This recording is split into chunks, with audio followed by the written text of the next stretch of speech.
बोलो कृष्ण कन्हैया। तो अभी हम सुन रहे थे कि हम इस धरती पर क्यों आए हैं? कस्तम को हम, मैं कौन हूं? हैं? ये संसार क्या है? मैं कहां से आया हूं? कुत आयाता। मेरी मां कौन है? मेरे पिता कौन है? आदि शंकराचार्य जी ने बहुत सुंदर लिखा है। इन सब पर विचार करना चाहिए। संसार क्या है, संसार की असारता क्या है, इसको समझना चाहिए कि संसार तो नष्ट होने वाली चीज है, संसार में कुछ नहीं। इसलिए अपने बारे में जाने, मैं कौन हूं। ओहो, पहले दिन सुनिए, बहुत प्यारी सी बात है। आज ही सुनिए भागवत का सार। भागवत आपको आपसे जोड़ती है, आपको आपसे मिलाती है, आपका परिचय आपसे कराती है, हमारा परिचय हमसे कराती है। आदि शंकराचार्य जी के शब्दों में सुने, नमो मृत्यु शंका न मे जाति भेद, नमो मृत्यु शंका न मे जाति भेद, आनंद में माता, आनंद में माता, मित्रम गुरुर्नैव शिष्यं, बन्धुर्नं मित्रं गुरुर्नैव शिष्यं, चिदानंद रूप शिवोऽहं, शिवोऽहं, चिदानंद रूप शिवोऽहं, शिवोऽहं। न मुझे मृत्यु का डर है, न मैं मृत्यु शंका, न मैं जाति भेदा, न मुझे ये चिंता है कि मैं पुरुष हूं कि स्त्री हूं। और आगे कहते हैं, पिता नहीं माता जन्म, न कोई मेरी माँ है, न कोई पिता है, न मेरा जन्म होता है, न मैं मरता हूं। कितनी प्यारी बात कह दी आदि शंकराचार्य जी ने। न बंधुर मित्रम गुरु नहीं शिष्यम, न कोई मेरा बंधु है, न मित्र है, न कोई गुरु है, न शिष्य है। तो बोले आखिर है क्या? तब कहा, बोले चिदानंद रूप शिवोहम, शिवोहम। अभी कह रहे थे ना, पहले श्लोक की व्याख्या चल रही है, सब चिदानंद रूप आया। तो शंकराचार्य जी कहते हैं कि आप स्वयं यानी आत्मा, हमारे अंदर जो आत्मा विद्यमान है वो आत्मा ही चिदानंद स्वरूप है। ठीक है, तो ऐसे करके अपने स्वरूप का हम ज्ञान करें और अपने महत्व को समझें। अपने महत्व को जब तक हम नहीं समझेंगे तब तक संसार में हमको भटकना पड़ेगा। और अपने महत्व को समझने के लिए हमको आवश्यकता है कि कौन समझाएगा? बोले हमारे महत्व को हमको समझाएगा गुरु। इसलिए आइए छोटे से भजन से गुरु के चरणों में वंदन प्रार्थना। प्यारा सा भजन है, आप सब गाते हैं, गाइएगा प्रेम से। मेरा आपकी कृपा से सब काम हो रहा है, मेरा आपकी कृपा से सब काम हो रहा है, मेरा आपकी कृपा से सब काम हो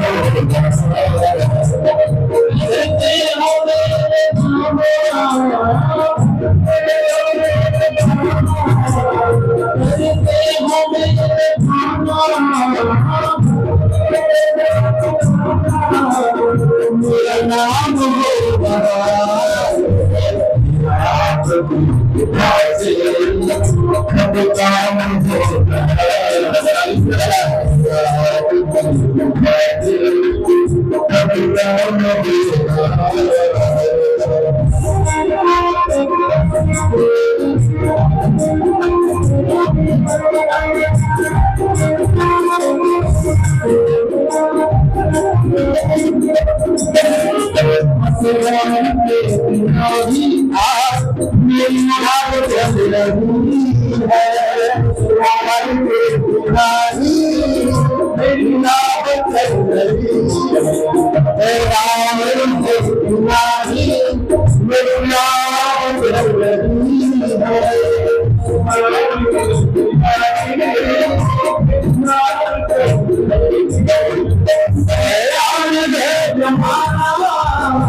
बहुत सुंदर, आनंद आ गया। अब आप देखिए, आइए हम सब चलें। ये भागवत कथा जहां हुई वहां, हम शरीर से यहां रहेंगे लेकिन मन से हमको जगह जगह जाना पड़ेगा, ठीक है। आज हम सबसे पहले चले वहां जहां प्रथम बार शौनकादि ऋषि सूत जी से यह कथा सुन रहे हैं। कहां सुन रहे हैं? नैमिषारण्य में। ये नैमिषारण्य कहाँ है? ये उत्तर प्रदेश में लखनऊ से करीब 100 किलोमीटर आगे नैमिष क्षेत्र है, नैमिषारण्य। ये इस ब्रह्मांड की मैं कहूं ये सबसे पवित्र भूमि है। पवित्र है। 88,000 ऋषि इकट्ठे होते हैं और मन में एक अनुष्ठान करने का संकल्प उठता है। मैं भी कहा था कि मन में संकल्प उठना ये बहुत बड़ी बात है। तन में मनः शिव संकल्प मस्तु। क्या संकल्प उठा? कि हमको सत्संग करना चाहिए, लंबा सत्संग हो, अनुष्ठान हो, हजारों वर्ष तक चलने वाला अनुष्ठान हो। लेकिन वो कहां हो? तो किस स्थान पर यह अनुष्ठान किया जाए, इसके लिए ब्रह्मा जी के पास पहुंचे। ब्रह्मा जी ने कहा कि शौनकादि ऋषियों, आप तो समझदार हैं, अरे जहां आप बैठ जाएंगे, जहां सत्संग करेंगे वो स्थान पवित्र हो जाएगा, कहीं भी कर लो। बोले ना, आप हमको कोई पवित्र स्थल बताइए, क्योंकि साधना पवित्र स्थल पर अगर की जाती है तो साधना का जो महत्व है या साधना का जो फल है वो हजारों गुना बढ़ जाता है। कहने का तात्पर्य, ब्रह्मा जी ने कहा कि लो, मैं आपको यह एक चक्र दे रहा हूं। ये चक्र जहां जहां जाएगा इसके पीछे पीछे आपको जाना होगा, और इसकी नेमी जहां रुक जाएगी, ये जहां रुक जाए बस उसी स्थान पर आपको यह अनुष्ठान करना होगा। तो बताते वो चक्र घूम रहा है, देव और शौनकादि उसका पीछा कर रहे। कुल मिलाकर के वह स्थान आया जहां चक्र की जो नेमी थी वो गिरी, चक्र गिरा ऐसा कहिए, और वह स्थान था नैमिषारण्य। ठीक है। भगवान विष्णु का पवित्र स्थल, जहां 88,000 ऋषि बैठ करके यह मद् भागवत कथा श्रवण करना चाहते हैं, सूत जी से बहुत प्यारी सी बात कही।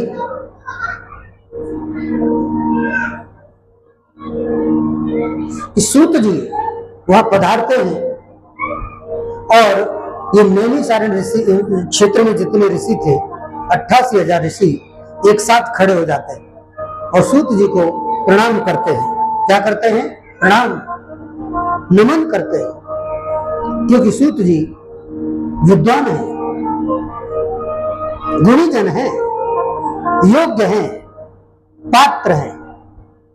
पात्र को प्रणाम करना चाहिए, सुपात्र है। ऐसा कहा गया है, गुणः पूजा स्थानम गुणीषु न च लिंगम न वयम। जो गुणी होता है वो पूजनीय है। फिर गुणी व्यक्ति का नचलिंगम ये नहीं देखना चाहिए कि वह स्त्री है कि पुरुष है। नचलिंगम स्त्रीलिंग में आता है कि पुल्लिंग में आता है? नहीं, कोई भी स्त्री भी गुणवान हो सकती है, पुरुष भी गुणवान हो सकता है। और कहा कि न वयम, वय का अर्थ होता है वृद्ध, बड़ा। अब फिर वह व्यक्ति जो गुणवान है वह चाहे उम्र में कम हो या अधिक हो, लेकिन वह पूजनीय है।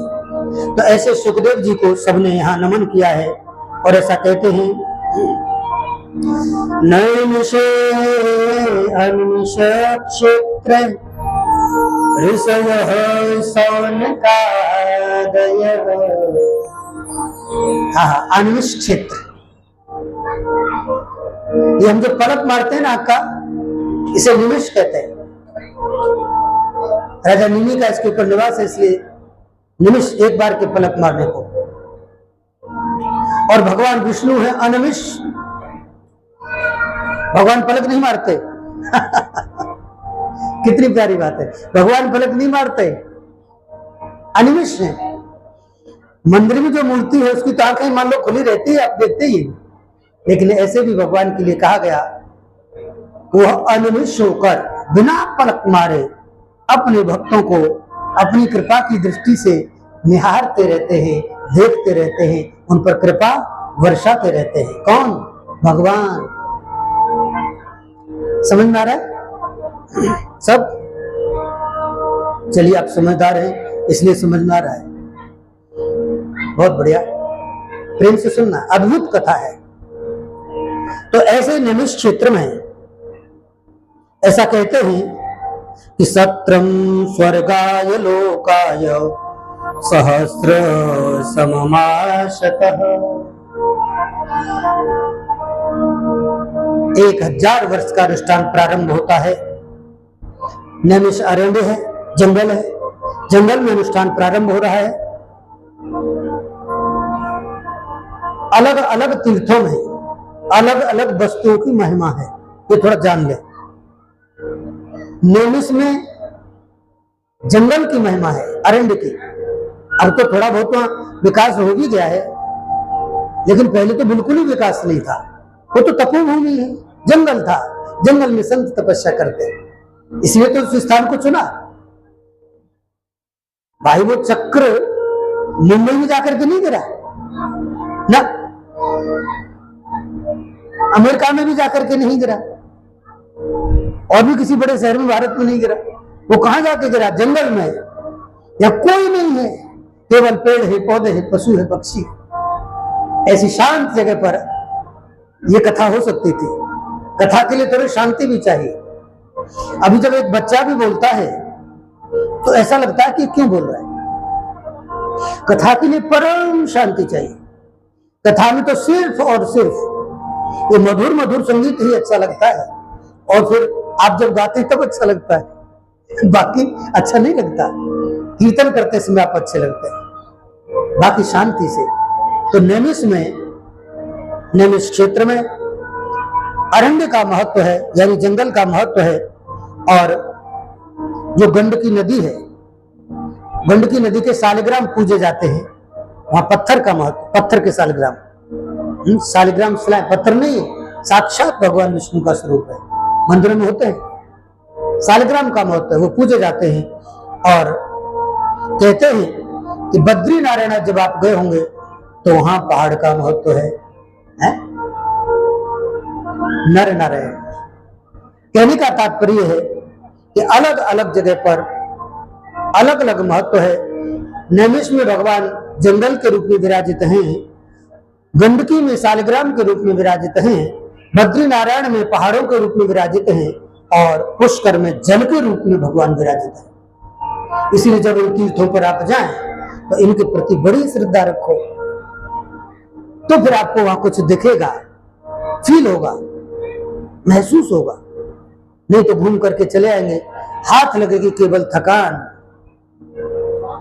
तीर्थों में जाएं या भगवान के मंदिर में जाएं, कथा सुनने के लिए जाएं, बहुत ध्यान से सुनो, मन में कुछ भावना लेकर के जाएं, तो आपको वहां कुछ दिखेगा।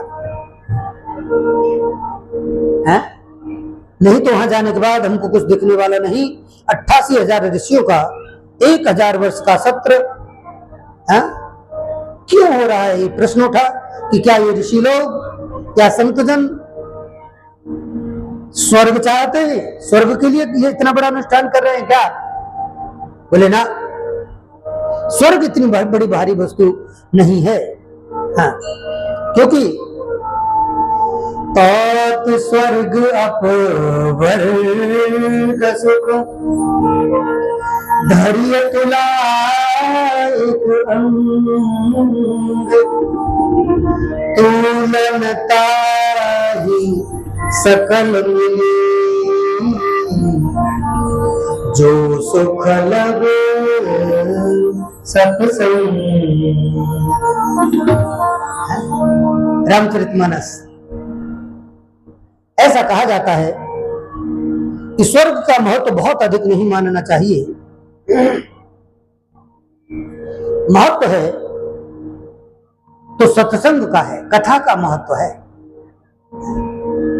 नहीं तो स्वर्ग अपवर्ग यानी मोक्ष, इन सब का सुख एक पलड़े में रख दो और कथा का सुख एक पलड़े में रख दो, तो जो कथा का पलड़ा है वो भारी हो जाएगा। है? मतलब कथा का अधिक महत्व है। क्षणार्धे नाप तुलये ना स्वर्गम न पुनर्भवम। बहुत प्यारी सी बात कही कि सत्संग के आधे क्षण के बराबर भी पूरे स्वर्ग और मोक्ष का जो फल है वो नहीं हो सकता। इसका अर्थ हुआ कि सत्संग का महत्व है और ये हमको बड़ी बड़े प्रेम और श्रद्धा के साथ करना चाहिए। ऐसा कहते हैं कि देवता बड़े प्रेम के साथ वहां कथा सुन रहे।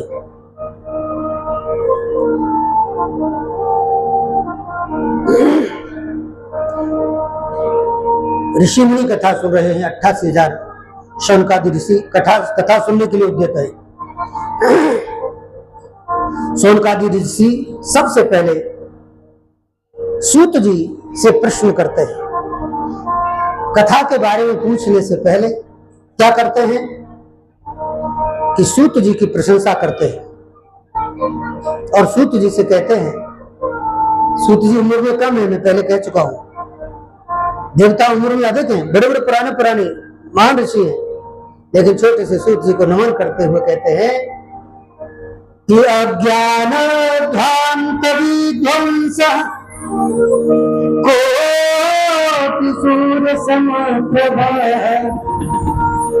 सूताक्षर कथा सारम मम रसाय। आहा, कितना प्यारा श्लोक है।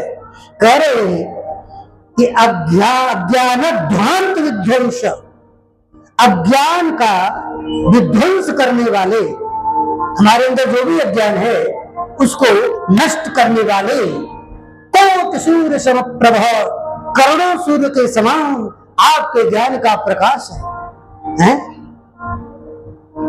आप में करोड़ों सूर्य के समान ज्ञान का प्रकाश है प्रभु।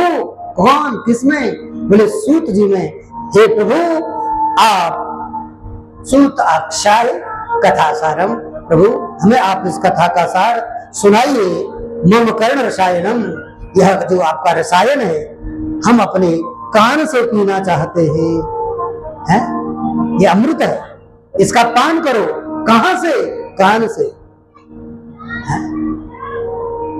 कथा किससे सुनेंगे? कान से। अगर कान से कथा नहीं सुनी तो गोस्वामी जी ने कहा, क्या कहा? जिन हरि कथा सुनी नहीं काना, जिन हरि कथा सुनी नहीं काना, जिन हरि कथा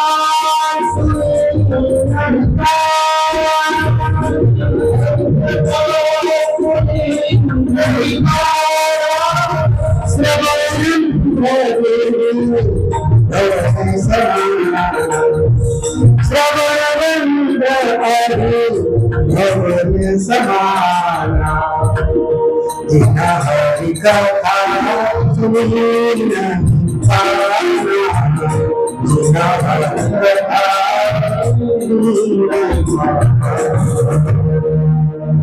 जिन्होंने इन कानों से भगवान की कथा नहीं सुनी है उनके कान कैसे हैं? बोले चूहे के बिल के समान है। किसका बिल बताया कानों को? चूहे का बिल। तो अब हम सोच लें कि अगर इन कानों से हमने भगवान की कथा नहीं सुनी है तो कान तो चूहे के बिल के समान हो गए। और भैया चूहे के बिल का कोई ठिकाना नहीं। अभी बाढ़ आई, बिलों में पानी भर गया, चूहे बाहर निकल निकल करके भागे हैं। क्या महत्व है? खत्म। इन कानों को सार्थक करना चाहते हैं तो निश्चित रूप से हम भगवान की कथा सुने।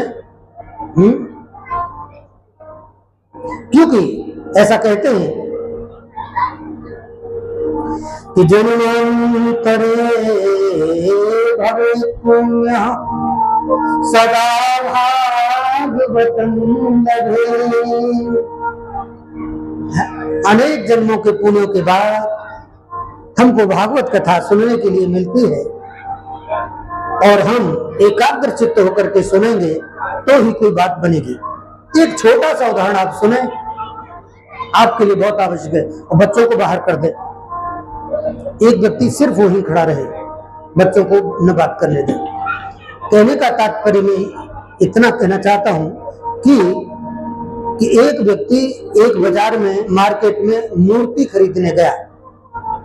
ठीक है, जैसे भी गणेश जी बिठा लेते तो गणेश जी की मूर्ति मान लो खरीदने के लिए गया हो, तो जो मूर्ति बेचने वाला था उसने 2 मूर्तियां दिखाई। तो उस व्यक्ति ने कहा कि जी ये मूर्ति कितने रुपए में दी है? तो मूर्ति बेचने वाले ने कहा कि जी इस मूर्ति की कीमत है 500 रुपए।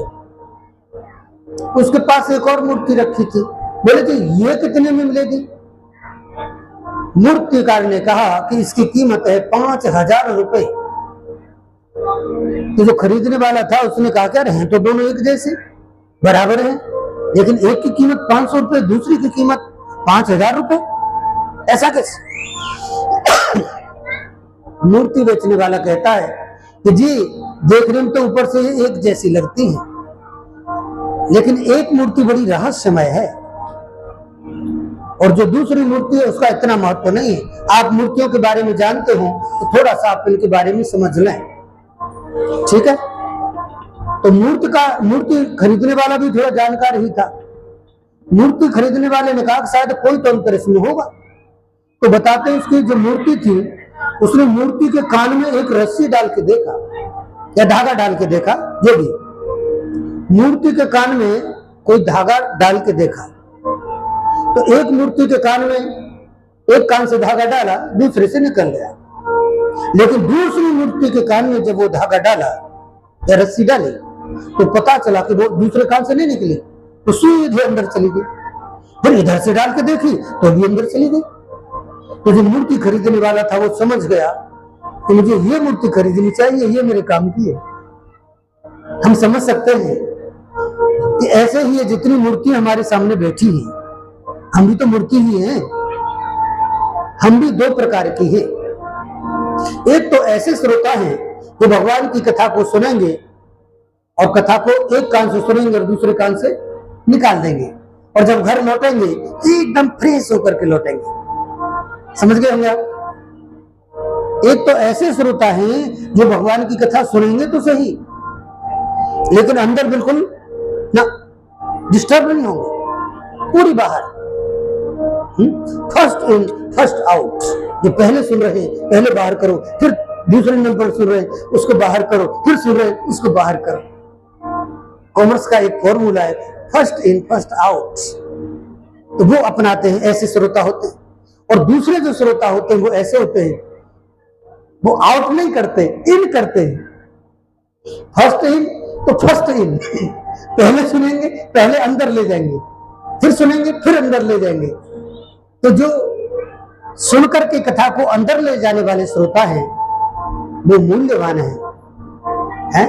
तो मूर्ति बेचने वाले ने कहा था, भैया जिसके दोनों कानों से रस्सी अंदर चली गई वो 5,000 रुपए की मूर्ति है, और जिसके कान से बाहर निकल गई थी रस्सी वो 500 रुपए की मूर्ति है।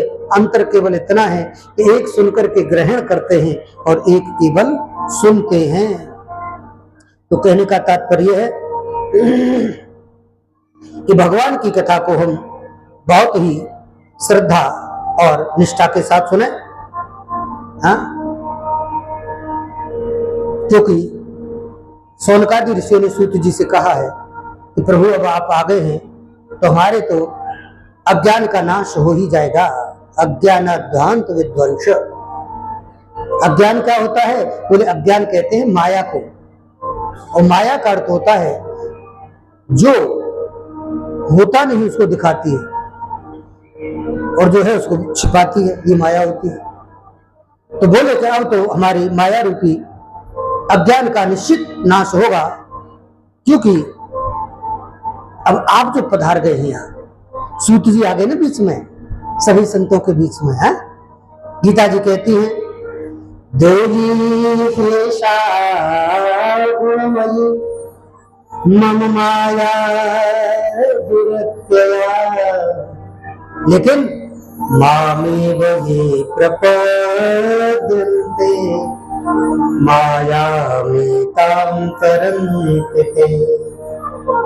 भगवान कृष्ण ने कहा कि दैवी हेषा गुणमयी मम माया दुरत्यया, ये मेरी माया है तो बड़ी दुष्कर, बड़ी कठिन है। आसानी से इसको समझना और आसानी से इससे दूर होना संभव नहीं। लेकिन आगे भगवान कहते हैं, मामेव ये प्रपद्यन्ते,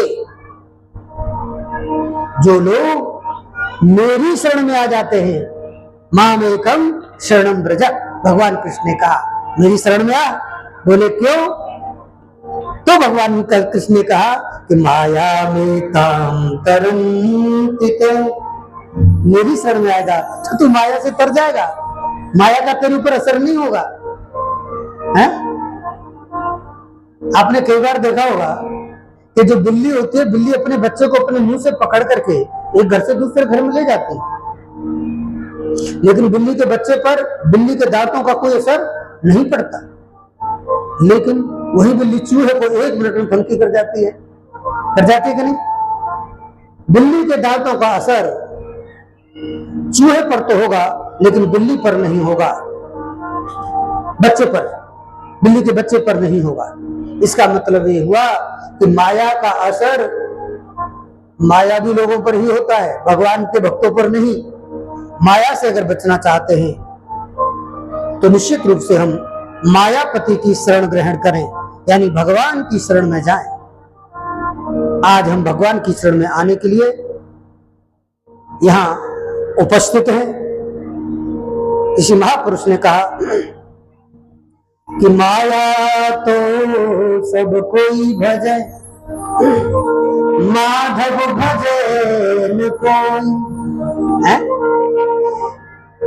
जो कोई माधव भजे तो माया चेरी हो। है?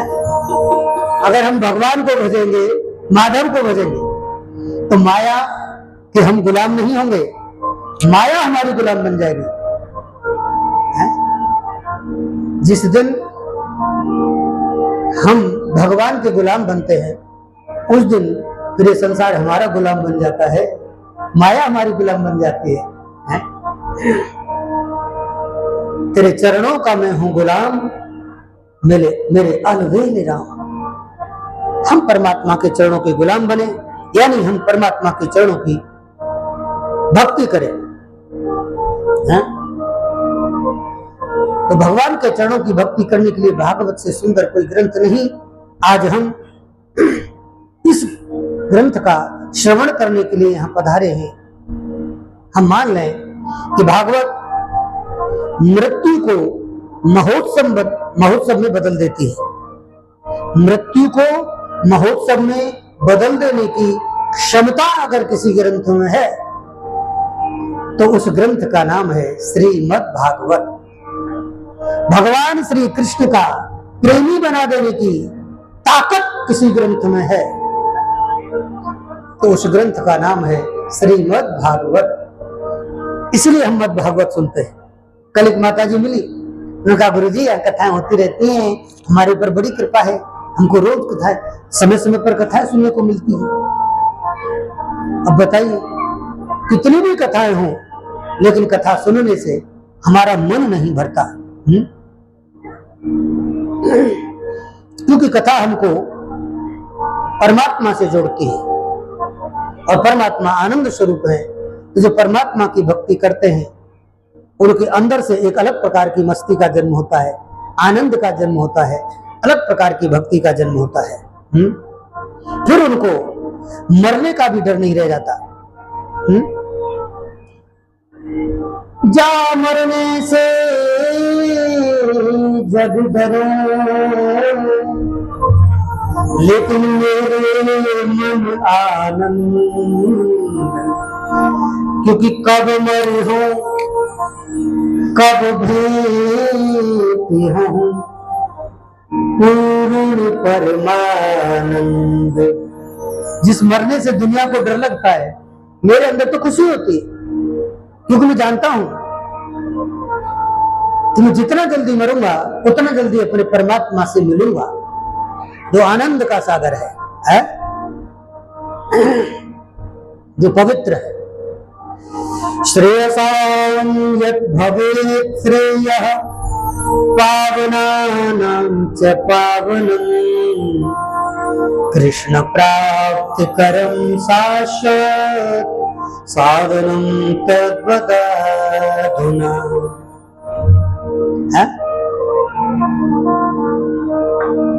भगवान कृष्ण का यह चरित्र जो अपावन है उनको पावन करने वाला है। यह एक ऐसा साधन है जिसके द्वारा हम परमात्मा की प्राप्ति कर सकते हैं। तो सत्संग करना यानी परमात्मा का संग करना। हम सत्संग के लिए आए हैं, कथा सुनने के लिए आए हैं, तो अपने मन को परमात्मा में लगाए। ठीक है कि नहीं? क्योंकि सत्संग का अर्थ होता है सत्य का संग, परमात्मा का संग। दो चीजें हैं, एक होती है साथ करना और एक होता है संग करना। साथ करने में और संग करने में बड़ा अंतर है। अगर हम शरीर से किसी के साथ हैं, जैसे आप हजारों लोग एक साथ बैठे कथा सुनेंगे, तो वो हजारों लोग एक साथ बैठे हैं, तो हम कहेंगे कि आप सब साथ में कथा सुन रहे हैं, तो वो साथ में हैं। लेकिन ये जरूरी नहीं है कि वह संग भी हो। संग का अर्थ होता है जो मन से संग में है? हम मन से किसी का साथ करें उसे संग कहते हैं। तो सत्संग जो है उसको मन से किया जाए, और वो किसके साथ जोड़ा जाए मन को?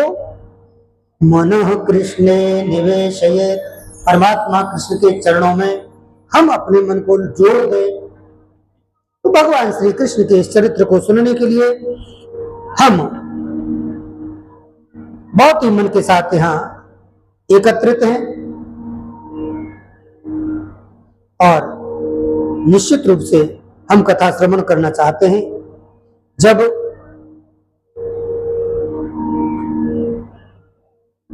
कोई व्यक्ति काल के गाल में जा ही रहा हो तो ऐसे समय पर क्या करना चाहिए? बोले सत्संग करो, कथा सुनो, भजन करो, चिंतन करो। काल जाल मुख ग्रास त्रास निर्नाश है कवे श्रीमद् भागवतम शास्त्रम कलौकीरेण भाषितम। सुखदेव जी ने इस मद्भागवत रूपी शास्त्र का विकास इसीलिए किया, इसकी स्थापना इसलिए की, इसकी रचना इसलिए की क्योंकि आप इसको सुन करके कलयुग के भी बंधन से या काल के गाल से मुक्त हो सको। तो ऐसी कथा सुनने के लिए हम यहाँ आए हैं। जब देवताओं को पता चला अरे भाई कथा होने जा रही है, इतने बड़े बड़े ऋषि मुनि कथा सुन रहे हैं तो हमको भी वहां जाना चाहिए। तो देवता लोग थोड़े स्वार्थी होते हैं। देवता लोग अमृत का कलश लेकर के बताते हैं, आते हैं वहां। देवताओं ने कहा कि अमृत का कलश आप ले लें। ये सुखदेव जी ने जब कथा की थी ना, परीक्षित जी को जब सुनाया तब देवता आए थे अमृत का कलश लेकर के कि प्रभु आप एक काम करें, परीक्षित जी अमर होना चाहते हैं, हम उनके लिए अमृत लेकर के आए, प्रभु इनको अमृत पिला दें, ये अमर हो जाएंगे, ये मृत्यु से डर रहे हैं, इनको पता चल गया है कि 7 दिन में मृत्यु होने वाली है, इसलिए डर के मारे कथा सुन रहे हैं, तो प्रभु इनको अमर कर दीजिए और ये कथा हमको सुना दीजिए आप, क्योंकि हमारे पास अमृत तो है लेकिन कथा नहीं है। समझ रहे हैं? देवताओं ने सुखदेव जी से कहा कि आप अमृत कलश ले लें और ये भागवत कथा हमको सुना दें। तो स्पष्ट रूप से मना कर दिया। हाँ, देवताओं ने कहा सुधा कुंभ गृहित देवस्तत्र समागम। देवता अमृत का कुंभ यानी कलश लेकर के एकत्र वहां आए और बोले प्रभु आप ये रख लें और यह कथा आप हमको सुना दीजिए। तो सुखदेव जी ने कहा को स्वधा क्या है, को सुधा को कथा लोक, को कांच को मणि महान। अरे यार कैसी आपने बात कर दी, बोले कहाँ कथा और कहाँ आपका ये अमृत। कथा तो एक अमूल्य मणि के समान है और आपका जो अमृत का कलश है ये कांच के समान है, कांच के टुकड़े के समान। आप कांच का टुकड़ा देकर के अमूल्य मणि रूपी कथा लेना चाहते हैं ना, ये सौदा नहीं होगा, ये ठीक नहीं। अमृत के बदले कथा को नहीं दिया जा सकता।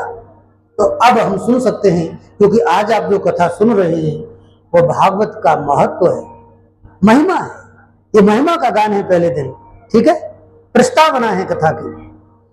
देवता जो है बड़े बेचारे निराश हो गए, देखिए हम तो इस अहंकार में थे हैं कि हमारे पास अमृत है तो इस अमृत कलश को दे करके हम कथा ले लेंगे, लेकिन ऐसा नहीं होता। कथा को खरीदा नहीं जा सकता। बहुत ध्यान से सुने, कथा खरीदने की वस्तु नहीं है, कथा तो कृपा से प्राप्त हो जाए। आहा आनंद। कथा को खरीदने की कोशिश न करें, खरीदने में आनंद नहीं आता है। प्रेम से सुनो, त्याग से सुनो, क्योंकि परमात्मा की कथा है। अमृतम और कथा में बहुत बड़ा अंतर है। सुखदेव जी ने कहा कि सुनो भैया, आपका जो अमृत है ना, ये अमृत तो पुण्य को नष्ट कर देगा, लेकिन हमारी जो कथा है भाई, जब हम स्वर्ग में रहते हैं हमारे पुण्य नष्ट होते हैं और जब हम कथा सुनते हैं तो हमारे पुण्य बढ़ जाते हैं। तो कथा जो है पुण्य को बढ़ाती है और पापों को नष्ट करती है। दूसरी बात, ये जो आपका अमृत है ना, जिस कलश को लेकर के आप आए हैं, यह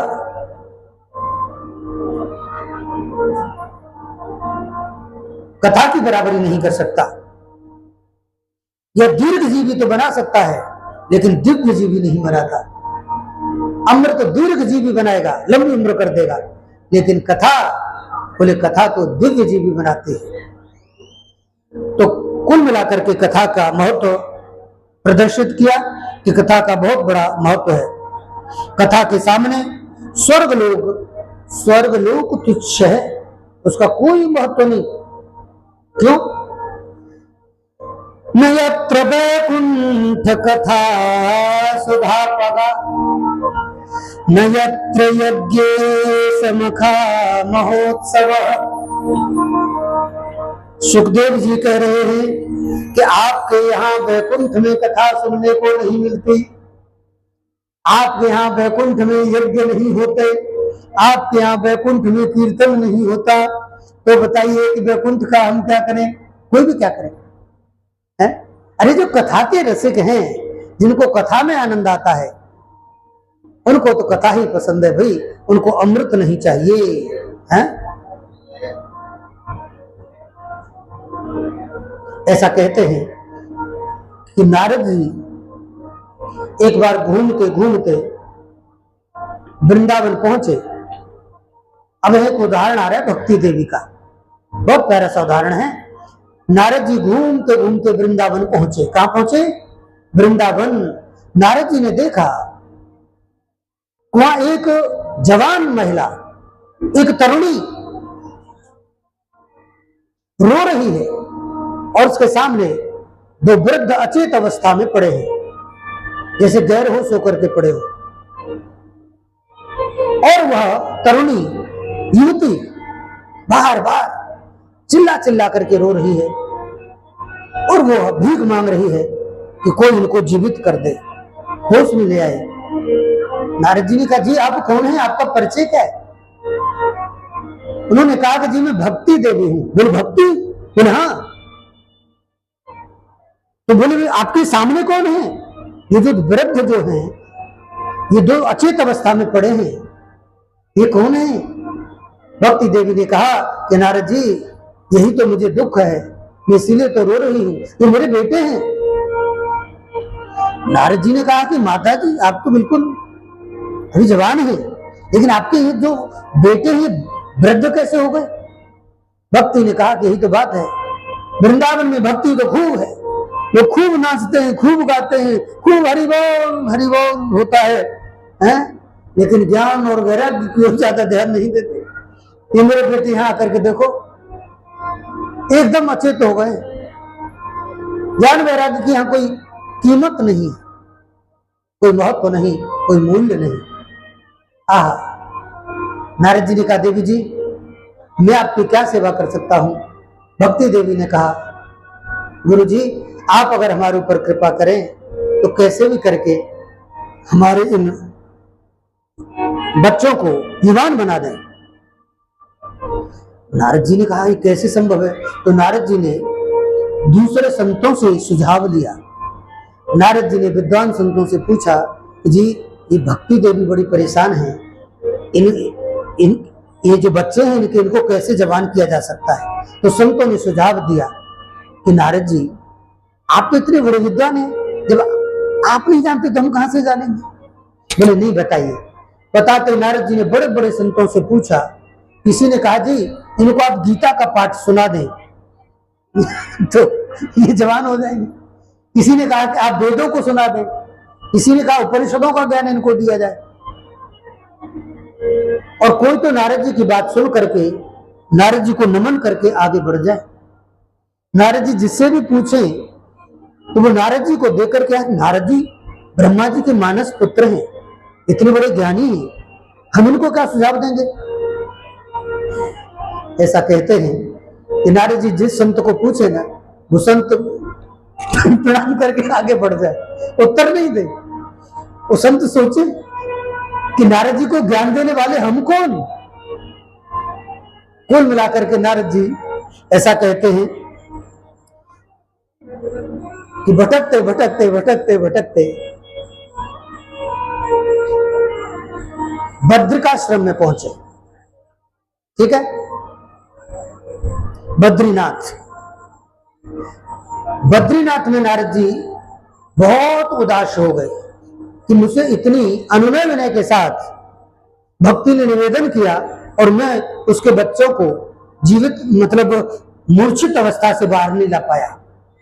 नारद जी को बड़ा कष्ट था इस बात का कि मैं उसके ऊपर कोई उपकार नहीं कर पाया। तो उदास मन से बद्रिका क्षेत्र में घूम रहे थे। अचानक से वहां नारद जी को शौनकादि ऋषि मिल जाते हैं,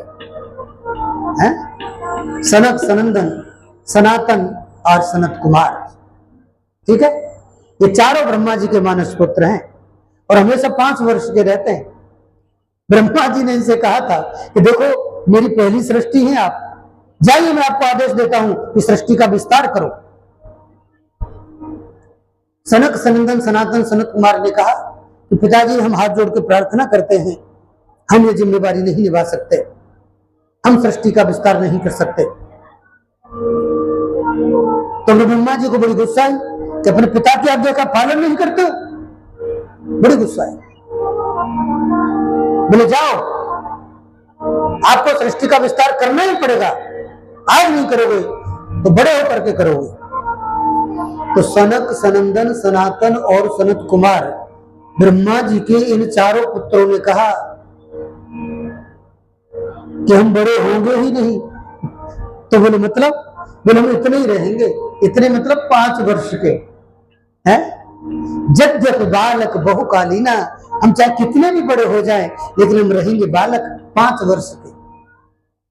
तो तब से ब्रह्मा जी के मानस पुत्र 5 वर्ष के रहते हैं और जहां कथा होती है मस्ती से वहां जाते ही, कथा सुनते ही, यहां भी आए होंगे, सुन रहे होंगे। याद रखो, हनुमान जी जहां कथा होती है जाते हैं, श्रवण करते हैं, देवता कथा सुनते हैं। तो आपकी ये जो कथा है अपने आप में इसलिए थोड़ा अनूठी है, इसलिए थोड़ा विशेष है, दिव्य है, क्योंकि इस कथा को देवता भी सुन रहे हैं, शौनकादि ऋषि सुन रहे हैं, सनक, सनंदन, सनातन, सनत कुमार जैसे ऋषि सुन रहे हैं, हनुमान जी महाराज कथा के ऋषिक होते हैं। और सबसे बड़ी बात मैंने आपको बताई कि हमारे पितृलोक से आकर के पितृ इस कथा को सुन रहे हैं। इसलिए मैंने आपसे कहा कि सभी पितरों को प्रथम दिन मन मन में यहाँ स्थान दे दें कि आप यहाँ पधारें और कथा श्रवण करें। ठीक, तो ऐसी कथा, ऐसा कहते हैं कि सनकादि ने जब नारद जी को देखा, सनत कुमारों ने, तो सनत कुमारों ने नारद जी से पूछा कि नारद जी आप तो बड़े मस्त संत हैं, हमेशा प्रसन्न रहते हैं, हमेशा श्रीमन नारायण नारायण कहते हुए घूमते हैं, लेकिन आज आप अचानक इतने उदास लग रहे हैं। नारद जी ने कहा कि बस ऐसे ही है, सब चलता है। अब मैं भी धरती पर आता हूं तो मुझे भी कभी कभी उदास होना पड़ता है, अपने दुख से नहीं तो दूसरे के दुख से सही।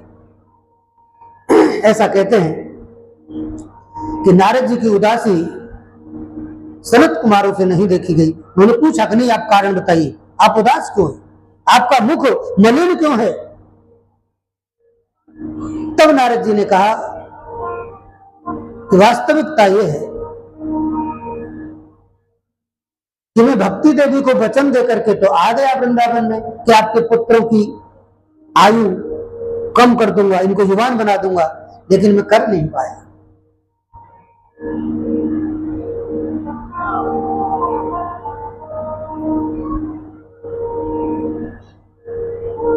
संत कौन है जो दूसरे के दुख को देख करके द्रवित हो जाए, हैं?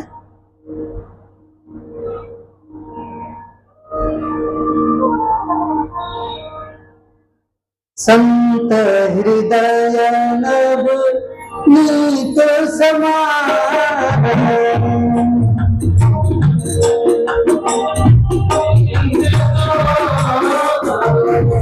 संत हृदय नव नीत समान,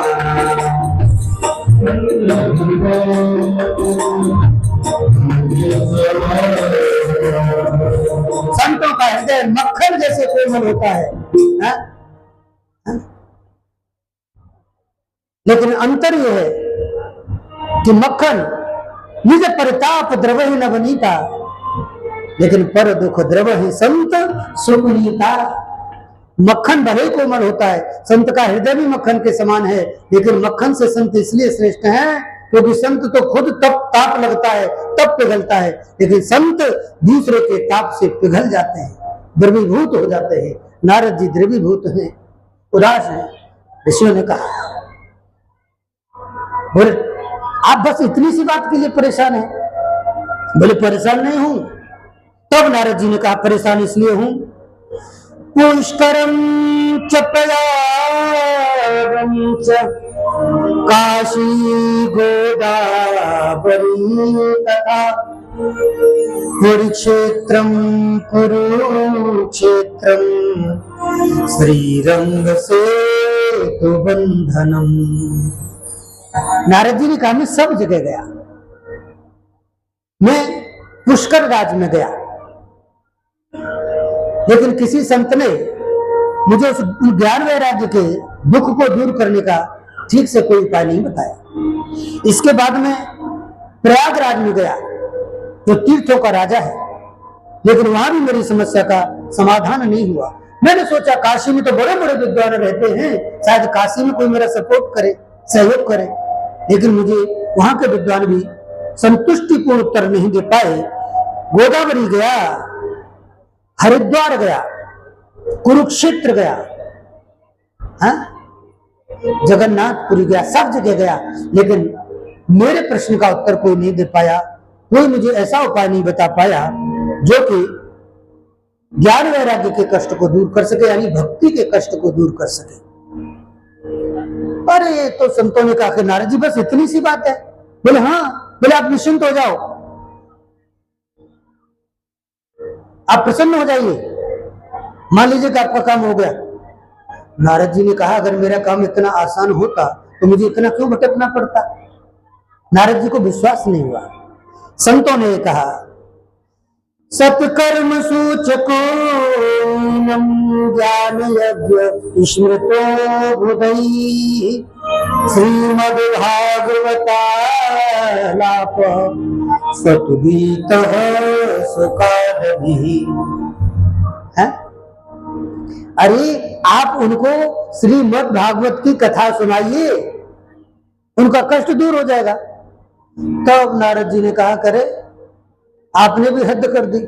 जब मैंने उनको गीता सुनाई, उनको उपनिषद सुनाए, उनको वेद सुनाए, जिस संत ने जो कहा वो सब किया, तब उनकी मूर्छा अगर दूर नहीं हुई तो भागवत से कैसे दूर हो जाएगी? ओ सनत कुमार समझ गए कि नारद जी कुछ ज्यादा ही ओवर थिंकर हो गए, ऐसा लग रहा है, कुछ ज्यादा सोच रहे हैं, विश्वास नहीं कर पा रहे हैं। तो सोनकादि ऋषियों ने नारद जी से कहा कि नारद जी सुनो, आपने कभी आम का फल खाया है? बोले हाँ हाँ, क्यों नहीं। बोले कितना मीठा होता है? हाँ। बोले मीठा तो होता है। कितना रस होता है आम के फल में? बोले हाँ होता है। तो आप एक बात बताइए, कोई व्यक्ति आम का फल खाए और वो ये सोच ले कि जब आम का फल इतना मीठा है तो आम का पेड़ कितना मीठा होगा, और वो आम के पेड़ को ही जाके खाने लगे तो कैसा लगेगा?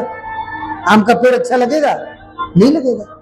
आम के पत्ते भी अच्छे नहीं लगेंगे, आम की टहनी भी अच्छी नहीं लगेगी, और बाई चांस तने पर जोर से मुंह मार दिया तो दांत ही बाहर हो जाएंगे। राकेश जी, आम के पेड़ पर दांत मार दिए तो रस तो बाहर में गया, थोड़ा बहुत रस देने वाले थे वो भी गए। तो कुल मिलाकर के बड़ा मुश्किल काम है। नारद जी को समझाया, बोले समझो, बोले जो भागवत कथा है, ये भागवत कथा कोई सामान्य नहीं है। बोले तो बोले जो भागवत कथा है, ये भागवत कथा फल है, वृक्ष नहीं है। वेद वृक्ष है, लेकिन ये भागवत कथा उनका फल है, इसमें रस भरा है, और जो रस फल में होता है वह वृक्ष में नहीं होता। नारद जी समझ गए हैं कि बिल्कुल ठीक बात है। निगम कल्प तरूर गलितम फलम, निगम रूपी कल्प का है वृक्ष का, वेद रूपी वृक्ष का पका हुआ फल है। तो क्या करें? बोले आप भागवत अगर उनको सुनाते हैं तो निश्चित रूप से ज्ञान और वैराग्य की मुक्ति होगी। तो नारद जी ने कहा ये भागवत जी सुनाएं, लेकिन भागवत कहाँ कही जाए, कहाँ सुनाई जाए? तो ऐसा कहते हैं मिले तो बद्रिकाश्रम में बद्री नारायण, उन्होंने कहा किसी ऐसे स्थान का चयन किया जाए कि वहां सब लोग सुन ले। इस हिमालय में तप करने वाले बड़े बड़े ऋषि, महर्षि, योगी, महायोगी, तपस्वी, अमलात्मा, विमलात्मा सभी कथा सुन सके, ऐसा भी हो जाए। और नीचे से भी कुछ लोग आकर के कथा सुन सकें, धरातल से ऐसा कुछ हो जाए। तो स्थान का चयन करने का था कि कथा हो कहां। तो ऐसा कहते हैं कि कथा के स्थान का चयन हुआ है और भक्ति देवी की प्रसन्नता के लिए, उनके पुत्रों के निमित्त कथा का श्रवण कराने के लिए यह एक संयोग बना है।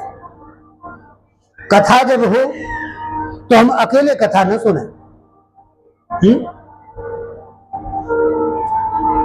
हम अपने अड़ोसी पड़ोसियों को भी कथा सुनने के लिए प्रेरित करें। हरिद्वार में जब कथा हुई तो जंगल के ऊपर के पहाड़ों के सब संत ऋषि मुनि महात्मा आ गए, इधर नीचे से भी सभी जितने भक्त थे, संत थे, सब चले गए। भक्ति देवी भी ज्ञान वैराग्य को लेकर के वहां पधारती हैं। और ऐसा कहते हैं कि कथा सुनने का एक सुंदर सा संयोग प्राप्त होता है। सनत कुमारों ने बड़े परोपकारी भाव से कथा का श्रवण कराया।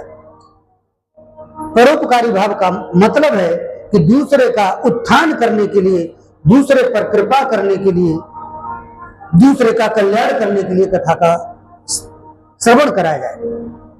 ठीक है? और संत है, संत कथा सुनाए तो कल्याण तो नहीं है।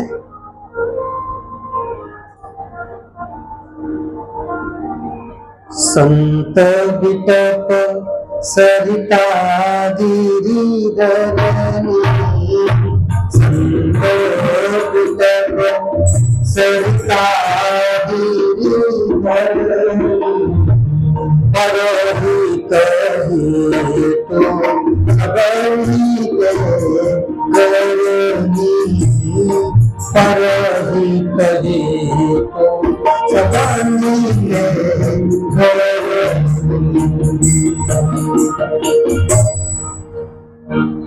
संत, बिटप, सरिता, गिरी और धरनी, 5 चीजें कही। ये दूसरों के लिए काम करते हैं, दूसरों के कल्याण के लिए जीते। संत, बिटप कहते हैं वृक्ष को, वृक्ष पेड़ पौधे।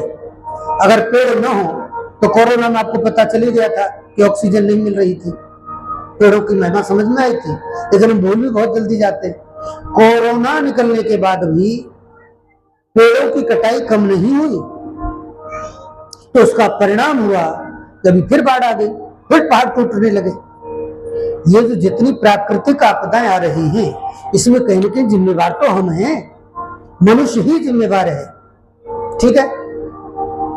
शास्त्र कहते हैं संत दूसरों के लिए जीते हैं, वृक्ष दूसरों के लिए जीते हैं, नदियां दूसरों के लिए बहती हैं परोपकार के लिए, पहाड़ दूसरों के लिए, मानवता को सुखी बनाने के लिए, जीव मात्र को सुखी बनाने के लिए औषधि देते हैं। और पृथ्वी हमारे लिए इस वजन को सहन करते हैं, इसलिए उसको मां कहते हैं। चाहे कोई कितनी भी 1000 फीट गहरी बोरिंग कर दो, बोरवेल, कोई बात नहीं, कितना भी खड्डा कर दो, कितना भी ईश्वर को गंदी कर दो, कुछ भी कर, कभी उत्तर नहीं देती धरती। क्यों? क्योंकि ये सब संत स्वभाव के हैं। ठीक है? संत के समान बताए सबको, इसलिए शास्त्रों ने कहा परोपकाराय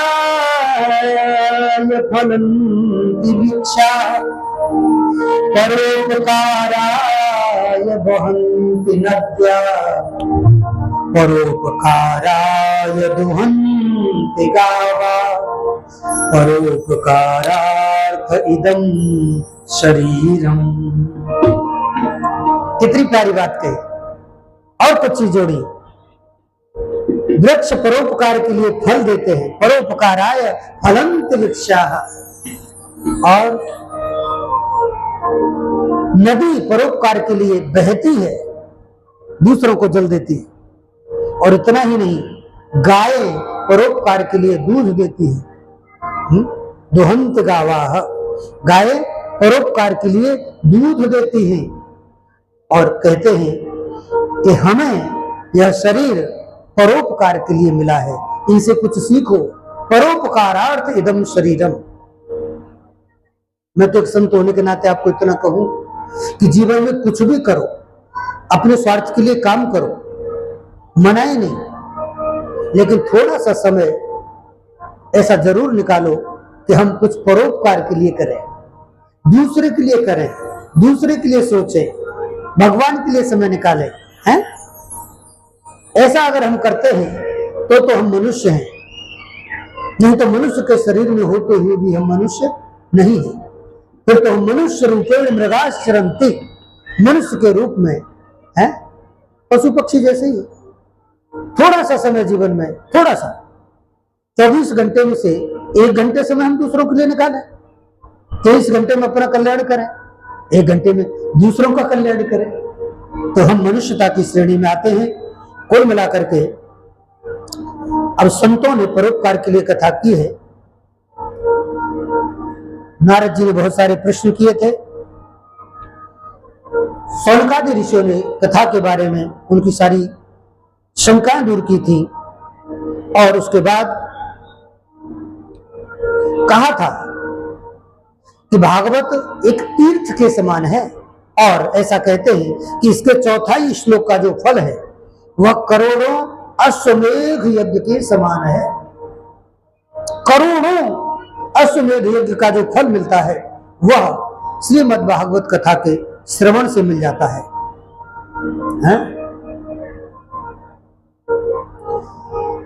वेदोपनिषदांसारा जाता भागवती कथा अत्युत्तमा ततो भाति पृथक भूता फलाकृति। भागवत का महत्व बताते हुए भागवत कथा सुनने के लिए पूरी भूमिका जमा दे। जिस स्थान पर भागवत कथा होती है वह स्थान पवित्र हो जाता है। ऐसा कहा जाता है कि जहां भागवत कथा एक बार भी हो गई तो वह स्थान तीर्थ बन गया। पता है, एक बार भगवान शिव पार्वती जी के साथ जा रहे थे, पैदल पैदल चल रहे थे। अचानक चलते चलते भगवान शिव एक स्थान पर रुके और बिल्कुल एकदम अचेत जैसे हो गए।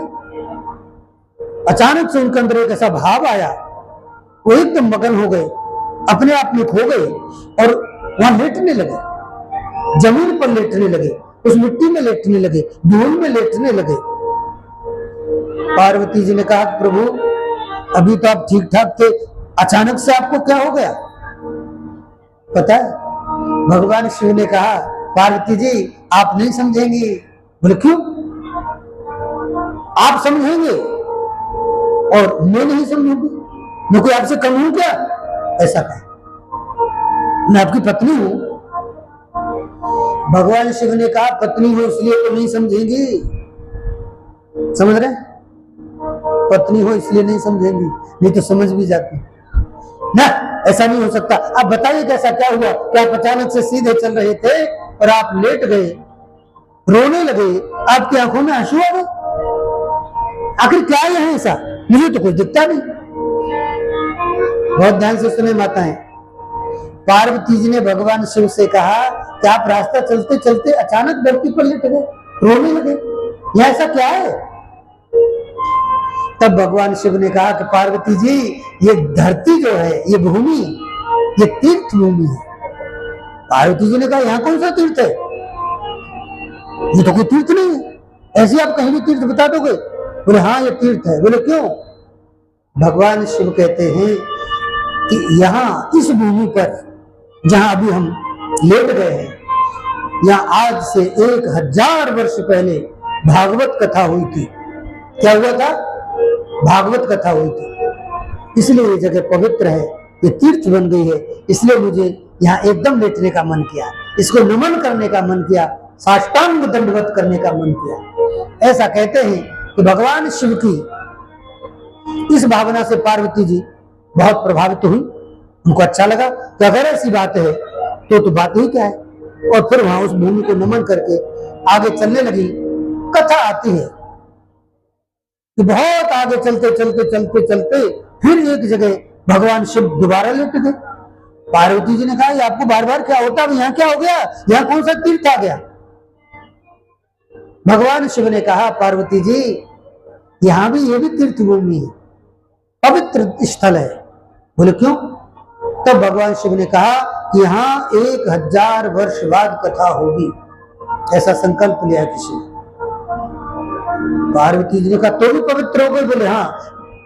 बोले हैरानियत की बात है। तो कहने का तात्पर्य यह है कि अगर हम संकल्प भी ले लें, कलयुग चल रहा है अभी तो भैया, कलयुग में तो मानस पूर्ण हो ही नहीं पापा, मन से ही अगर हमने अच्छा संकल्प ले लिया ना, और हम भले वो काम नहीं कर पाए, हमने संकल्प ले लिया हे प्रभु हमको जाकर के महाकाल का दर्शन करना है, उज्जैन जाना है, एक बार बस आरती करनी है, संकल्प ले लिया, बड़ी महिमा है महाकाल की, हम सब सुनते हैं। अब संकल्प तो ले लिया लेकिन किसी कारण बस हम नहीं जा पाए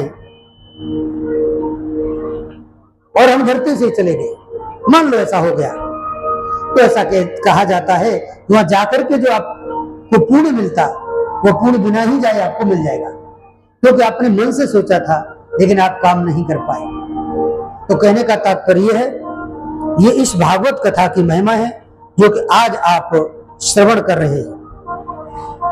कथा हुई और उस कथा में सबने बड़े प्रेम से हिस्सा लिया, सुने हैं, और कथा सुनने के बाद ऐसा कहते हैं कि ज्ञान और वैराग्य एकदम जवान हो गए। भक्ति मां तो नाचने लगी, जो रो रही थी वो झूमने लगी, नाचने लगी, मगन हो गई, तृप्त हो गई। नारद जी ने कहा कि कैसा लग रहा है? भक्ति ने कहा इसी क्षण का तो मुझे इंतजार था, है कि मैं मेरी आंखों के सामने मेरे पुत्रों को चेतन अवस्था में देख सकूं। जवान हो गए बच्चे भी, ज्ञान वैराग्य भी। क्यों जवान हो गए? क्योंकि भागवत में ज्ञान और वैराग्य को पुष्ट करने की कथा है। भागवत से भक्ति भी मिलती है, ज्ञान भी मिलता है और वैराग्य भी मिलता है, इसलिए इसको त्रिवेणी कहा गया। ज्ञान वैराग्य भक्ति की यह त्रिवेणी है, तीन का संगम है। तीन का जहां संगम हो उसे त्रिवेणी कहते हैं। हम कभी प्रयागराज गए होंगे, तीर्थराज प्रयाग, कभी कुंभ में गए होंगे कुछ लोग, तो वहां 3 नदियां मिलती हैं, गंगा यमुना सरस्वती, ठीक है, त्रिवेणी कहते हैं। ऐसे ही आप एक बात और याद रखना, आप वहां त्रिवेणी न देख पाए हो, न जा पाए हो, तो आप अपने मलोया कॉलोनी में भी त्रिवेणी बना सकते हैं। मुझे ऐसा कैसे संभव, हम 3 नदियां यहाँ कहां से ले आएंगे, और हम तो ऐसे भी जल से परेशान हैं, ऐसे सोच रहे होंगे आप त्रिवेणी बना सकते हैं। कैसे? कि 3 वृक्षों की भी त्रिवेणी होती है, बट, पीपल और नीम, या तो बट, पीपल और आंवला, ये 3 वृक्ष अगर हम लगाते हैं तो वो भी त्रिवेणी बन जाती है, बहुत पुण्य मिलता है। जिस व्यक्ति ने जीवन में 3 पौधे एक साथ लगा दिए, जैसे यहाँ तो इतना बड़ा पीपल में आज देख रहा था, आनंद आ गया देख करके, ऐसे उसके पास एक बट होता है, एक नीम होता है, तो कहीं कोई जगह मिले तो आपको त्रिवेणी अवश्य लगानी चाहिए और पुण्य प्राप्त करना चाहिए। कहने का मतलब यह है, और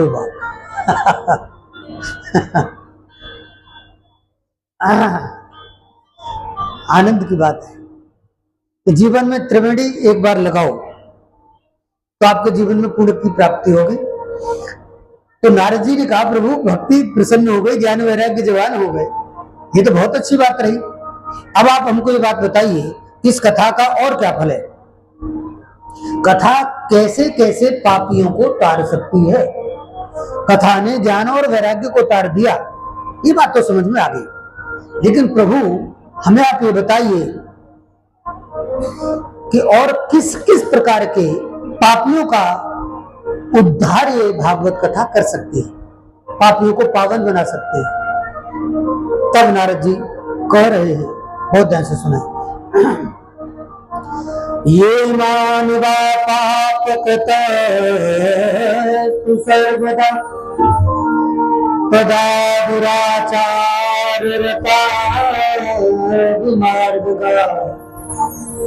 क्रोधाग्निदग्धा विपुलश्च कामा क्रोधाग्निदग्धा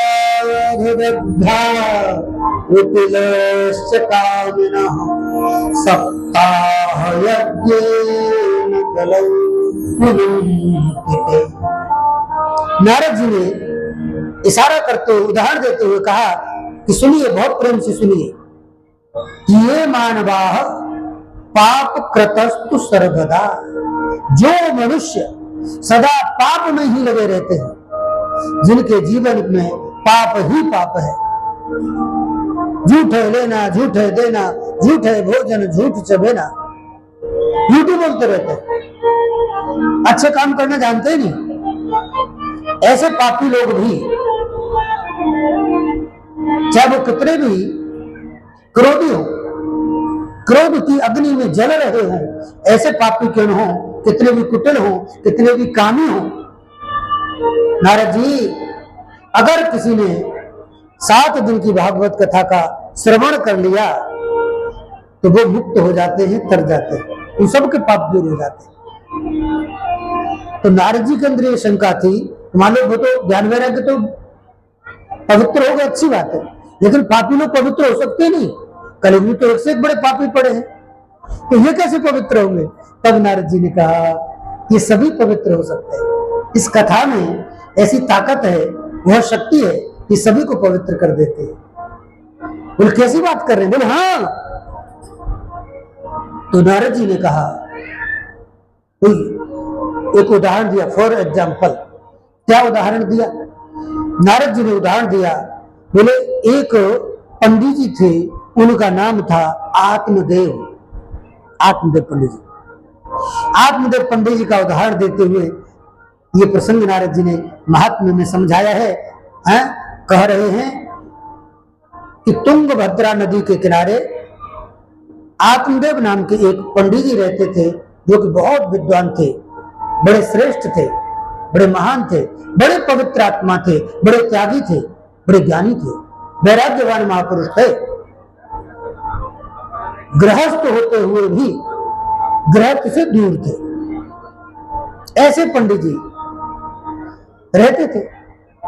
हुआ ये कि वो पंडित जी एक बार थोड़े भ्रमित हो गए। उदाहरण देते हुए नारद जी ने कहा, बोले कि पंडित जी रहते थे तुंगभद्रा के पास में। तुंग का अर्थ होता है श्रेष्ठ और भद्र का अर्थ होता है कल्याण।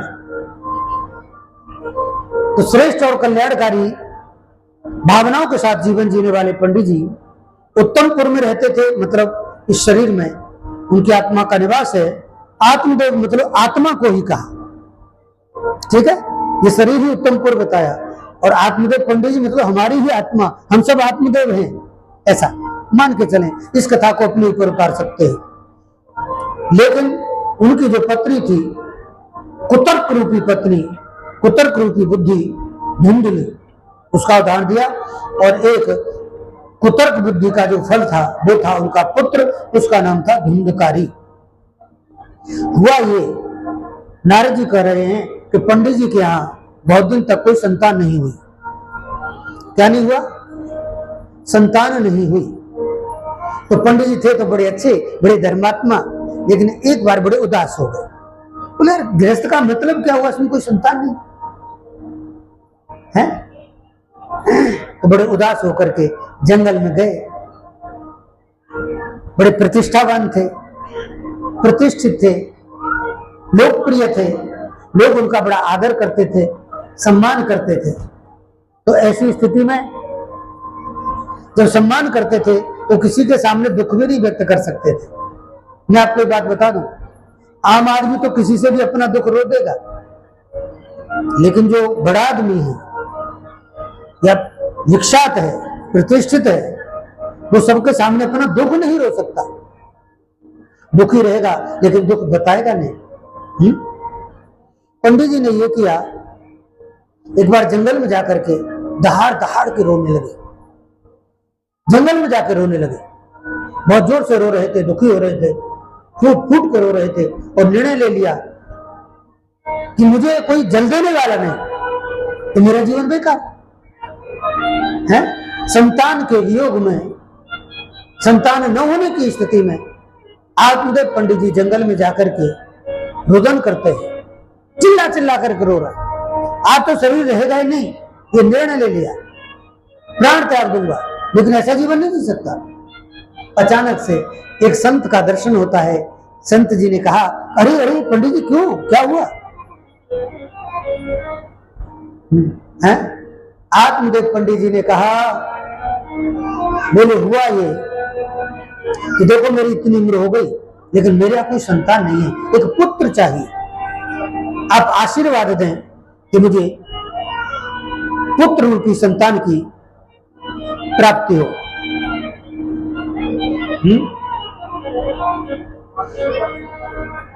तो गुरु जी ने कहा कि काम करो पंडित जी, आपको ज्यादा परेशान होने की नहीं आवश्यकता है। बोले आप देहार्चन में मत उलझो, आप तो देवार्चन करो, भगवान की भक्ति करो, भजन करो, त्याग में जियो, क्या आप संतान के चक्कर में पड़े हो? संतान हो भी जाएगी तो कौन सा आपको सुखी कर देगी, क्योंकि जिनके संतानें हैं वो भी सुखी नहीं है।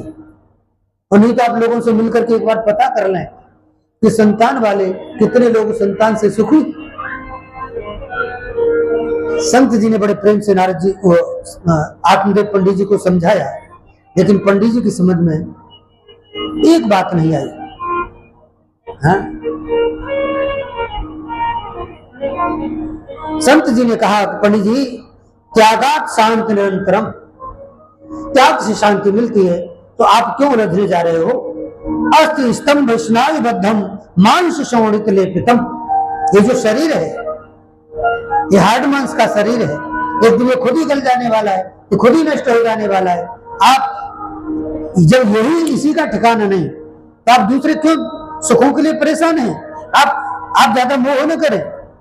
बड़े वैराग्य का उपदेश गुरु जी ने दिया है और कहा, दुर्लभो मानुषो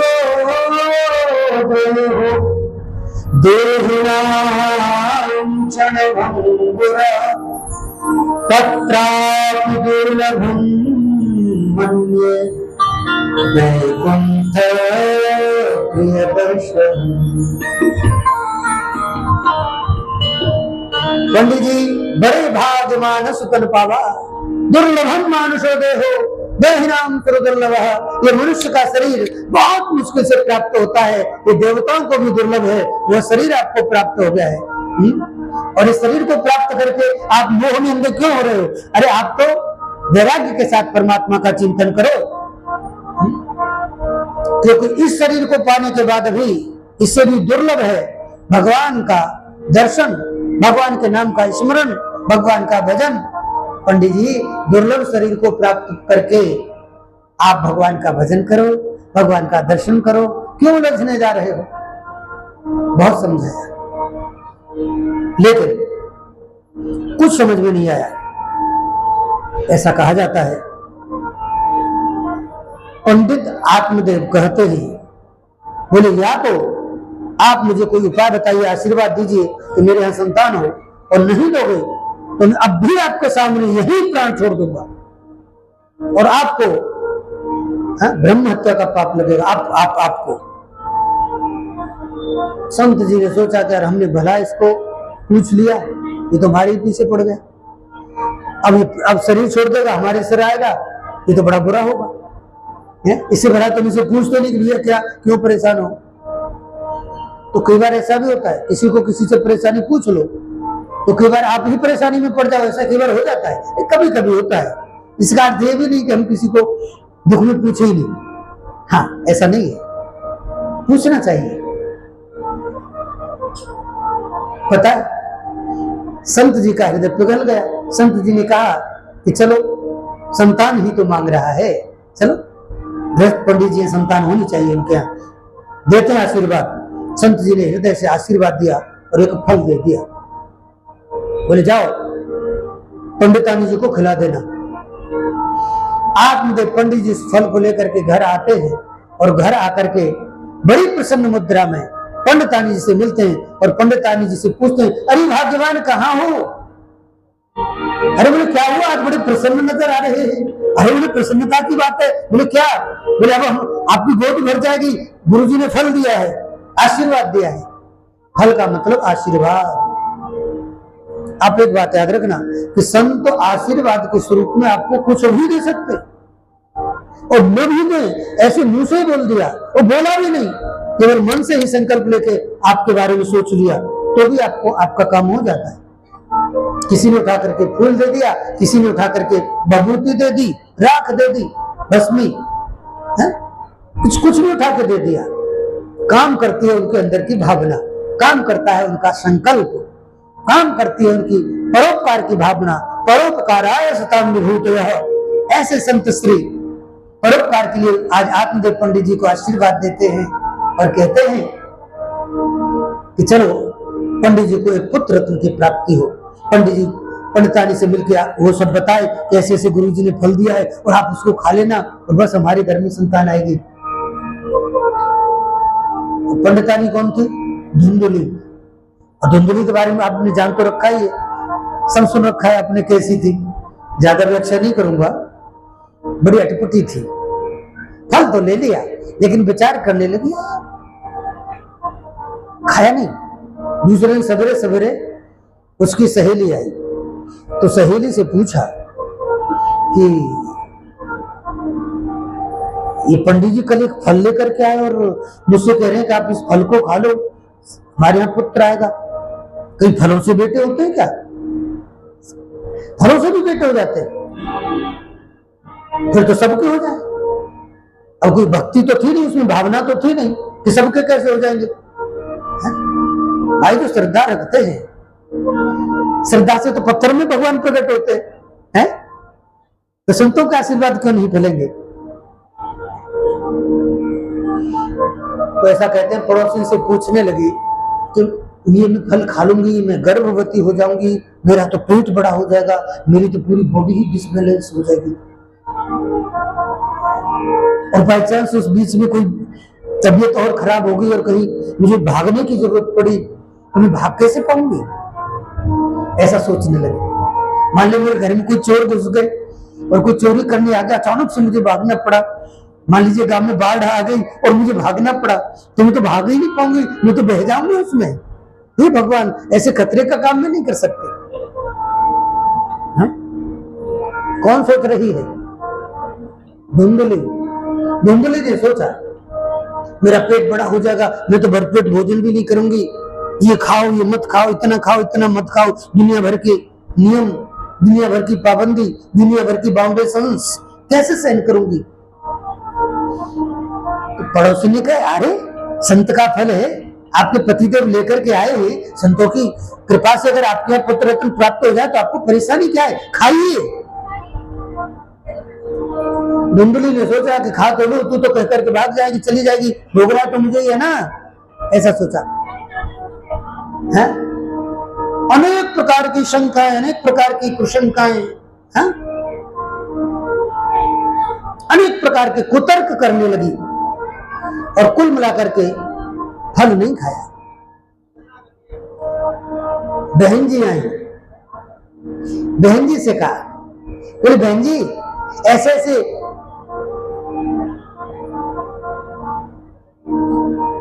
मुझे फल दिया है, मैं इसको खा लूंगी और अगर मेरे गर्भ ठहर गया तो फिर मेरा क्या होगा? बहन समझ गई। मैंने कहा कि बढ़िया, इसके यहाँ कोई संतान नहीं है, इसको कोई संतान नहीं होगी तो मैं ही अपनी संतान को इसको गोद दे दूंगी और इसकी पूरी जो प्रॉपर्टी है वो मेरी हो जाएगी। समझ गए?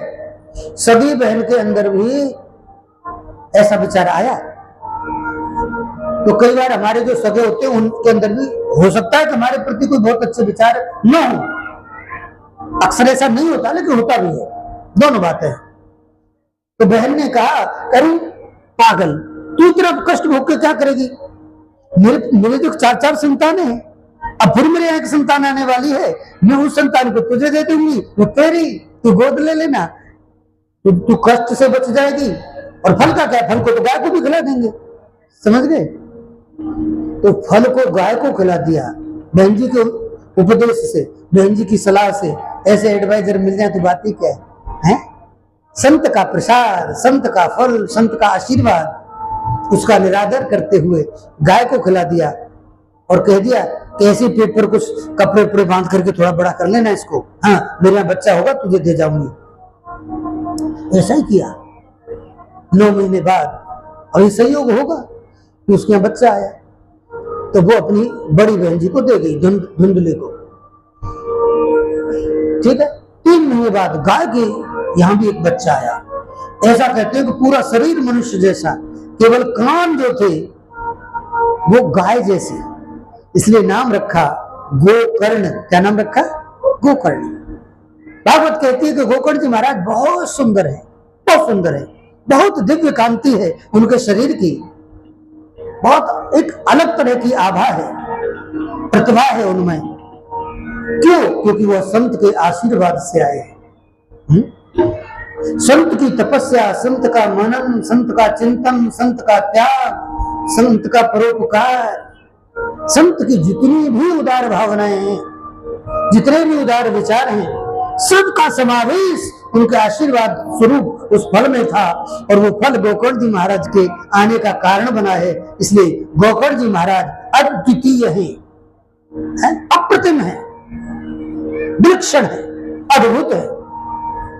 जैसे लोगों ने देखा, करूं देखो पंडित जी के ऊपर कितनी बड़ी कृपा हुई कि कहां तो कोई संतान नहीं थी, अब तो देखो खुद के घर में भी संतान आ गई और गाय ने भी देखो बच्चे को जन्म दिया है। लोग बड़े प्रसन्न हुए। ऐसा कहा जाता है,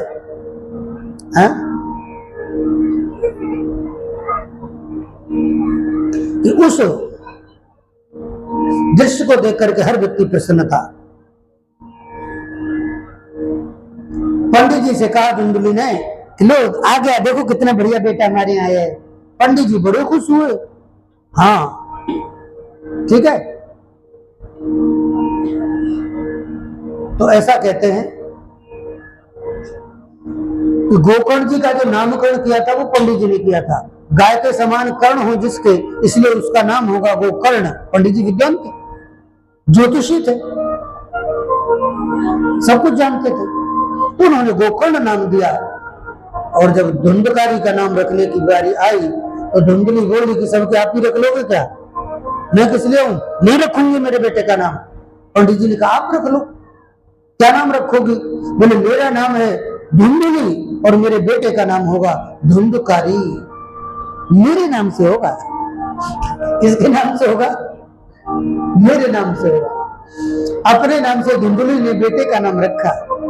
तो जैसी धुंधली थी, अब हालांकि ऐसे अगर देखा जाए तो धुंधली का बेटा वो नहीं था, बहन का था, लेकिन धुंधली ने उसको पाला, इसलिए उसके धुंधली के संस्कार बेटे के अंदर आ गए हैं।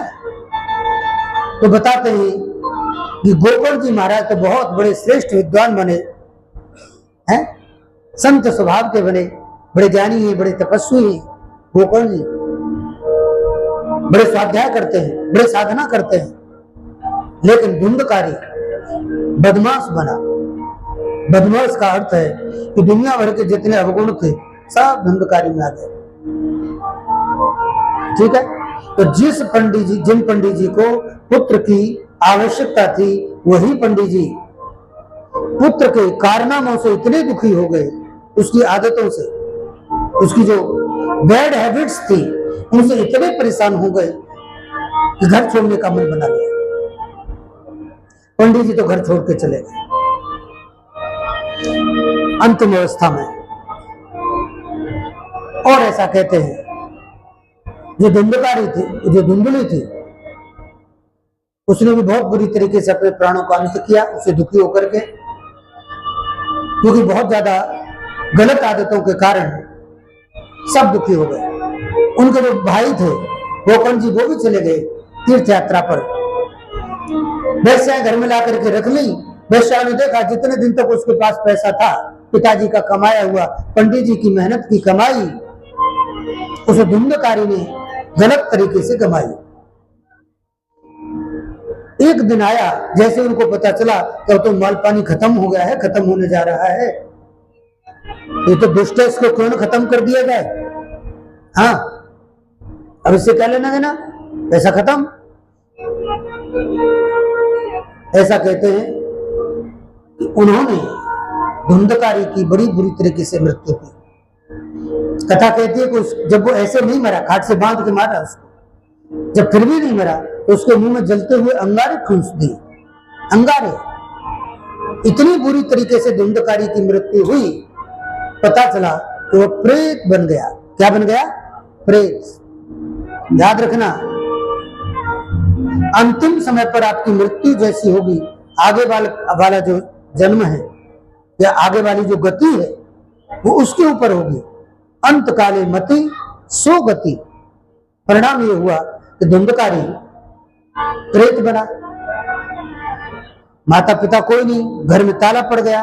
वो तो गई मान लेकर के, जो आई थी श्रीमती जी, वो तो चली गई, क्योंकि उनका तो रिलेशन ही सब प्रॉपर्टी से था। अब तो वहां कोई भूत बंगला बन गया, भूत घर बन गया। ऐसा कहा जाता है कि धुंधकारी प्रेत योनि में जब गया, बहुत दिन बाद तीर्थ यात्रा से जब लौटे गोकर्ण जी महाराज, तो उनको वो स्वप्न में दिखाई दिया। गोकर्ण जी देख रहे हैं कि धुंधकारी कभी मेढ़ा बन करके आता है, भेड़ जो होती है ना, भेड़, मेढ़ा, कभी मेढ़ा बन करके आता है, कभी भैंसा बन करके उनके सामने प्रकट होता है, कभी हाथी बन जाता है। जब गोकर्ण जी महाराज घर में आए तो उन्होंने देखा, उनको ऐसे विचित्र विचित्र स्वप्न आ रहे हैं, और कभी कभी तो उनको ऐसा लगता है कि मेरी आंखें खुली हुई हैं, लेकिन फिर भी मुझे कोई भैंसा जैसा ही दिख रहा है, कोई हाथी जैसा यहां नजर आ रहा है। उन्होंने कहा कि मेरा इतना बढ़िया घर था, पवित्र था, इतनी अच्छी यहां नींद आती थी, लेकिन आज मुझे नींद नहीं आ रही। नींद आती है तो गलत सब स्वप्न आते हैं, और जगता हूं तो भी गलत विचार आते हैं। वो बताते हैं कि धुंधकारी ने प्रकट होकर के कहा कि भैया जी, मैं हूं धुंधकारी, आपका भाई, और मैं बन गया हूं प्रेत मेरे कर्मों के कारण, कृपया मुझे मुक्त कराओ। आप तो बड़े पवित्र आत्मा हैं, आप तो संत हैं, आप तो विद्वान हैं, महान हैं, श्रेष्ठ हैं, तपस्वी हैं, आपके पास वो ताकत है कि आप चाहें तो मुझे मुक्त करा दें। ऐसा कहा जाता है। कथा कहती है कि भाई को कैसे मुक्ति मिले, इस यत्न से गोकर्ण जी महाराज विचार करने लगे, और ऐसा कहते हैं, किसी ने कहा भाई गया में जाकर के श्राद्ध कर देंगे इसका, इसको मुक्ति मिल जाएगी। लेकिन धुंधकारी ने कहा, मैं इतना कोई छोटा मोटा प्रेत नहीं हूं कि गया में श्राद्ध करने से मुक्त हो जाऊंगा।